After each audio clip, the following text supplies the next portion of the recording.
we'll hit the highlights here, and it comes down to what's happened in the last 24 to 48 hours. So can you kind of go through what they were able to reel in here and, that really sealed the deal?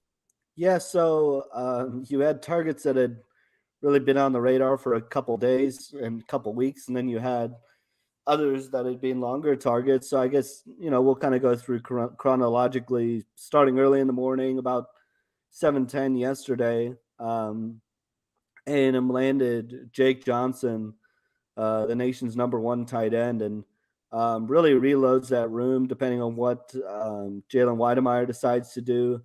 You now have the number one, the number four, and I believe got my rankings up here.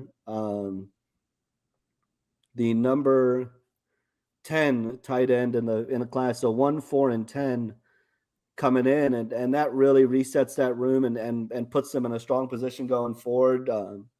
Jake Johnson's obviously a guy that can come in and compete early for playing time, and him and Donovan Green are really two exciting guys that kind of do different things. And Donovan Green's a really good blocker, especially in the run game. So I think that makes him a great fit with A&M. And then Jake Johnson's actually also the brother of Max Johnson, who is being connected to A&M as well. And Jimbo Fisher said yesterday that they would definitely looking into the transfer portal for a quarterback to kind of reset that room and have three quarterbacks there.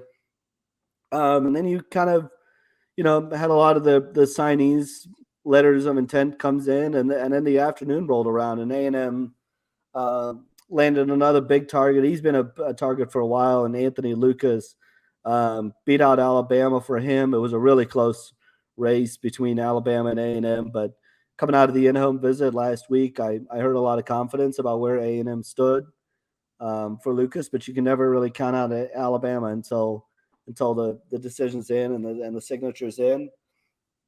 Then you had just a little bit later Cam Dewberry, who's been a target for well over 2 years. A&M was one of the first schools to offer him. Beat out Texas and Oklahoma for him, and just a really important guy along the offensive line that had kind of gone through the ebbs and flows of a recruitment that, at one point earlier this summer, Ohio State generated a lot of buzz. Then Oklahoma generated a lot of buzz. Texas generated a lot of buzz lately. But A&M's a school that he's extremely comfortable at. He's been to a bunch of times and ultimately ended up on top. And that's a credit to just staying the course and building that relationship with him. And that relationship's really strong with Cam Dewberry. And then White, boy, it just seems like A&M's really pulled such a haul along the defensive line, and Elijah Robinson did a great job on this one, kind of connecting with him, and he's an East Coast kid from Imhotep, and really good pass rusher.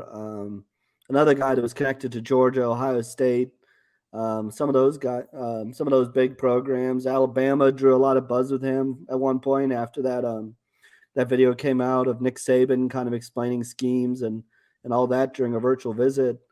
And then finished out with Marquise Groves Killebrew, flipped him from Georgia. He got hurt late in the season with a knee injury, so we'll have to see, whether he maybe needs a redshirt year to get healthy and all that. But really good corner that can flip his hips and quick and good in coverage and fights for the ball well in the air. So just a really good player overall and a great late addition. And then just equally as important was holding on to a guy like Smoke Bowie.